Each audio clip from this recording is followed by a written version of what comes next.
Now, the news that was breaking as we went to air on Thursday was that the ABC was making its political editor position redundant, along with another 100-odd jobs. Nick Cater, columnist in The Australian, raised the point today: would Andrew Probyn have been made redundant if he wasn't white and male? So if he was Indigenous and female, would he still be in his job as political editor? It's a question we won't know unless Michelle Rowland manages to get answers from the public broadcaster. She's the communications minister. There are now questions about what 7:30 political journalist Laura Tingle did about this, if anything, in her new role as ABC board member. Did she object? Well, many high-profile people in the media have called this decision to axe the ABC's political editor appalling. Laurie Oakes wrote, "Pathetic. The ABC does not have Stoker's statement in their van package, and they don't think they need a political editor." The Australian Financial Review's Phil Curry described the decision as a disgrace from an organisation full of middle management time servers.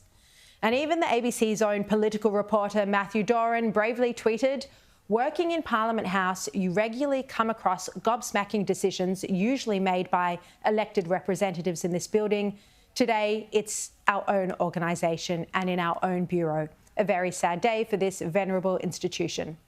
Well, let's bring in now Headline Advisory's Andrew Carswell and Daily Telegraph columnist Joe Hildebrand to discuss. Great to have you with us, Joe and Andrew. Thank you. Well, Joe, starting with you, I mean, Michelle Rowland is going to demand answers here, and often, you know, you do get documents and correspondence emerging in the Senate estimates process as well. Do you think we will find out whether this decision was part of a diversity push or whether it was purely political? I don't think it was part of a diversity push. I think it was part of a mindless, bureaucratic middle management push. I think what you've got here is an ABC that no longer understands what it is there for, what its purpose is. It's panicked, obviously, by new media and new technology. So it says we're going to do digital first, but it doesn't actually think about the content that it's putting on that platform. So it's thinking all about the platform, but not about what it's actually going to put up there. Will they not need political news in a digital-only environment or a digital-first environment? It's absolute madness. I've actually written my column in the Daily Telegraph about it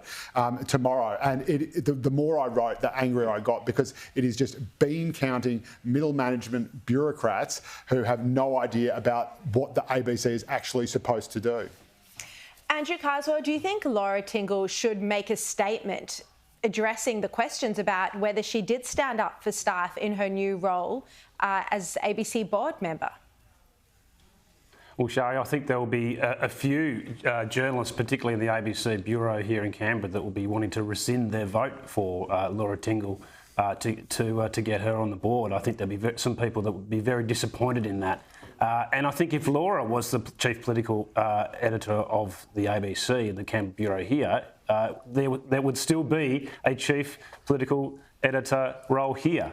I don't buy the notion that the ABC is trying to axe this role and they don't need a political editor. I think they got rid of Probst for two reasons. One, he was rightfully agitating against management for stories to run. They were trying to bury stories that were credible, amazing stories that they eventually did run because of Probst pushing where he should have done. And that are is you saying this from your experience? Prerogative. Do you know this from your experience as press secretary to Scott Morrison, that there was pushback on certain stories being run?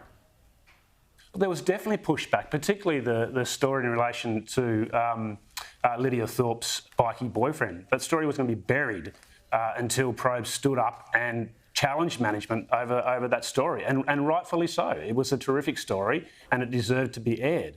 But Andrew Probyn, he's an amazing broadcaster and journalist. He was becoming a thorn in their side, and they got rid of him. That's a fascinating insight. It's a terrible decision. But it's a really fascinating insight into censorship at the ABC and how you would have had a unique position, Andrew Carswell, to see it. Although there are some issues, Joe, that, you know, and I want to move on to another topic, but there are some issues that we can clearly see and we speak about on this show when the ABC hasn't touched a topic that the rest of the media is covering very strongly. Yeah, the ABC is having a midlife crisis, and it honestly does not know what it is doing. It has become a sort of crusading tabloid media outfit, but it still doesn't actually recognise that that's what it's doing. It still thinks it's being fair enough. It takes one to know one, as they say, That's Joe. Right.